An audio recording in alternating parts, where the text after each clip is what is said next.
जय श्री कृष्णा दोस्तों, मैं हूं नरेंद्र अग्रवाल और आप देख रहे हैं नरेंद्र अग्रवाल यूट्यूब चैनल। जी हां, इस बात से इनकार नहीं किया जा सकता है कि हजारों सैकड़ों वर्षों से धर्म के नाम पर नीच, लोभी और कुत्सित मानसिकता वाली प्रथाओं के माध्यम से महिलाओं का शोषण होता आया है। कहीं ना कहीं आज आधुनिक काल में भी ये शोषण हो रहा है। भारत अपनी परंपराओं, अपनी रीतियों और अपनी प्रथाओं के लिए पूरे विश्व में जाना जाता है, लेकिन कुछ प्रथाएं ऐसी भी हैं जो किसी भी लिहाज से सही नहीं कही जा सकती है, पर आप इन्हें कुप्रथाएं कह सकते हैं। और दोस्तों, श्रमद्ध भारत की इन्हीं कुप्रथाओं में एक महिलाओं पर आघात करने वाली एक ऐसी प्रथा थी जिसका नाम है देवदासी प्रथा।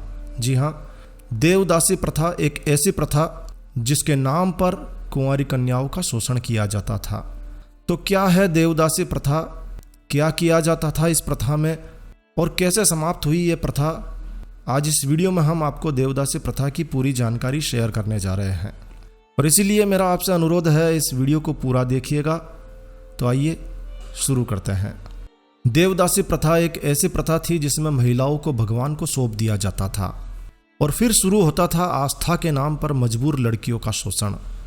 जी हाँ, एक प्रथा के नाम पर अविवाहित लड़कियों का शोषण किया जाता था। हमारे इसी सभ्य समाज के ठेकेदारों के कारण देवदासी बन जाना किसी भी गरीब लड़की के लिए सामाजिक और धार्मिक मजबूरी होने के साथ साथ अपनी खुद की मजबूरी भी बन जाया करती थी और मजबूरीवश महिला को देवदासी बनना पड़ता था। देवदासी प्रथा की शुरुआत 6वीं सदी से प्रारंभ हो चुकी थी। वैसे भारत में अब कानूनी रूप से इस प्रथा पर प्रतिबंध लगा दिया गया है, लेकिन दोस्तों कानून तो बनता ही तोड़ने के लिए है। दक्षिण भारत के कई मंदिरों में आज भी आप देवदासी को देख सकते हैं, क्योंकि गरीबी, भुखमरी और वक्त की मजबूरी आज भी एक औरत को देवदासी बनने पर मजबूर कर रही है। कोई भी महिला अपना जिस्म खुशी से किसी दरिंदे को नहीं सौंपती है।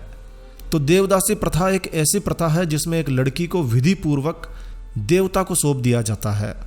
देवदासी यानी कि देवता की दासी, सर्वेंट ऑफ गॉड। वैसे जब इस प्रथा का चलन हुआ था तब यह कहा जाता था कि देवदासी बनने का अर्थ होता है भगवान या देवता की शरण में चले जाना, यानी कि ऐसी लड़की को भगवान की पत्नी समझा जाता था। अब आप कहेंगे ये तो अच्छी बात है। हाँ, सुनने में तो यह बात बहुत अच्छी लग रही है, मगर इस प्रथा का आप काला पक्ष भी सुन लीजिए। देवदासी बनने के बाद ऐसी लड़की जीवन भर किसी जीवित इंसान से शादी नहीं कर सकती थी। पहले देवदासियां मंदिर में पूजा पाठ और मंदिर की देखरेख के लिए हुआ करती थी। उसे नाचने गाने जैसी 64 कलाएं भी सीखनी होती थी, लेकिन समय के साथ साथ लोगों ने इस प्रथा को अपने हिसाब से बदल दिया। वक्त के साथ साथ देवदासी को उपभोग की वस्तु बना दिया गया। देवदासी प्रथा की शुरुआत 6वीं और 7वीं शताब्दी के आसपास हुई थी। भारत में इस प्रथा का प्रचलन मुख्य रूप से कर्नाटक, आंध्र प्रदेश, तमिलनाडु, महाराष्ट्र में बढ़ने लगा था। यानी कि यह प्रथा खासकर दक्षिण भारत में फलने फूलने लगी थी। खासकर चोल, चेला और पांड्यों के शासनकाल में यह प्रथा खूब फली फूली। लेकिन आज कंप्यूटर के युग में भी देवदासी प्रथा जिंदा है। जी हाँ, कहीं ना कहीं आधुनिक भारत में अभी भी देवदासी प्रथा जिंदा है। आज भी कम उम्र में लड़कियों को देवदासी बनाया जा रहा है और इसके पीछे अंधविश्वास के साथ साथ गरीबी भी एक बहुत बड़ा कारण है। अशिक्षा इसका सबसे बड़ा कारण मैं मानता हूँ। अपनी गरीबी के चलते, अपनी अशिक्षा के चलते कम उम्र की लड़कियों को उस लड़की के माता पिता के द्वारा ही देवदासी बनने पर मजबूर कर दिया जाता है, क्योंकि ये लड़कियां ही उनकी आय का एकमात्र साधन बन जाती है। जी हाँ, आपको सुनकर बिल्कुल भी अच्छा नहीं लगने वाला है, लेकिन ये सच है। आज भी कई प्रदेशों में देवदासी प्रथा का चलन जारी है।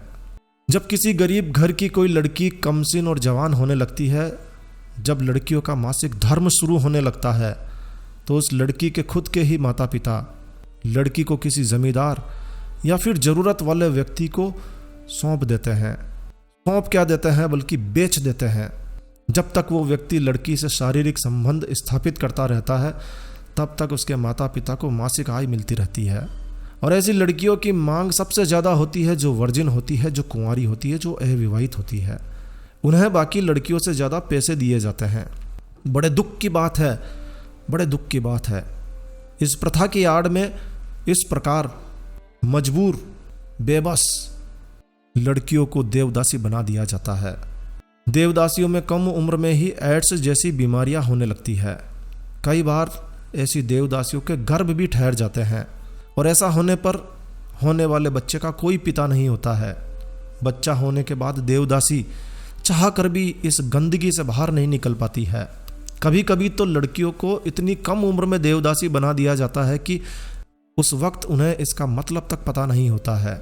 12 साल 13 साल की उम्र में लड़कियों को मासिक धर्म शुरू हो जाता है और उन्हें देवदासी बना दिया जाता है। 15 वर्ष पूरा होने के बाद उसके साथ शारीरिक संबंध शुरू कर दिए जाते हैं और 30 वर्ष की उम्र तक पहुँचते पहुँचते देवदासी किसी काम की नहीं रह जाती है। और फिर ऐसी देवदासी, ऐसी लड़की के पास अपना शरीर बेचने के अलावा दूसरा कोई रास्ता नहीं बचता है। शायद आपको अच्छा ना लगे, मगर ऐसी देवदासियाँ फिर 100 रुपये में भी बिकने के लिए तैयार हो जाती है। सड़क और हाईवे पर चलने वाले ट्रक ड्राइवरों तक से संबंध स्थापित करके उन्हें अपना पेट पालना पड़ता है। कानून के अनुसार पिछले 20 वर्षों से पूरे देश में, पूरे भारत में इस प्रथा का प्रचलन बंद हो चुका है। लेकिन यदि हम राष्ट्रीय मानवाधिकार आयोग की माने तो राष्ट्रीय मानवाधिकार आयोग के अनुसार अभी भी देश में लगभग 4.5 लाख से अधिक देवदासियां मौजूद हैं।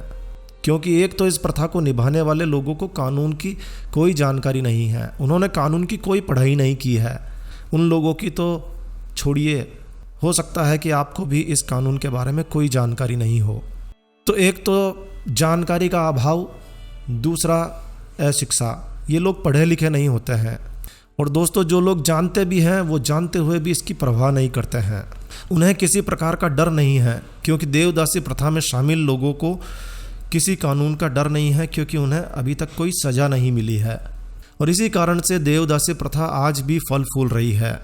कहने को देवदासी प्रथा समाप्त हो चुकी है, मगर कहीं ना कहीं भीतर के भीतर देवदासी प्रथा आज भी प्रचलित है। तो क्या कहना है आपका इस प्रकार की प्रथाओं के बारे में? अपना कमेंट बॉक्स में ज़रूर छोड़िए। बस इस वीडियो को यहीं विराम देते हैं। आशा है ये जानकारी आपको अच्छी लगी होगी। अगर आपको ये जानकारी अच्छी लगी है तो कृपया लाइक के बटन पर जरूर क्लिक कीजिए। और यदि आपने हमारा ये चैनल सब्सक्राइब नहीं किया हुआ है तो कृपया चैनल सब्सक्राइब कर लीजिए, क्योंकि इस चैनल पर हम लेकर आते हैं आपके लिए तरह तरह की धार्मिक जानकारियाँ, होम रेमेडीज, होम टिप्स और टेक्निकल नॉलेज। तो सब्सक्राइब करने पर आपको हमारे नए वीडियोस की अपलोड्स लगातार निरंतर मिलती रहेगी। तो अभी सब्सक्राइब के लाल बटन पर क्लिक करके चैनल सब्सक्राइब कर लीजिए। तो एक नया वीडियो, एक नई जानकारी लेकर मैं आपका दोस्त नरेंद्र अग्रवाल फिर मिलूंगा। तब तक के लिए stay healthy, stay happy. Thank you for watching my video. Thanks. जय श्री राम, जय हनुमान।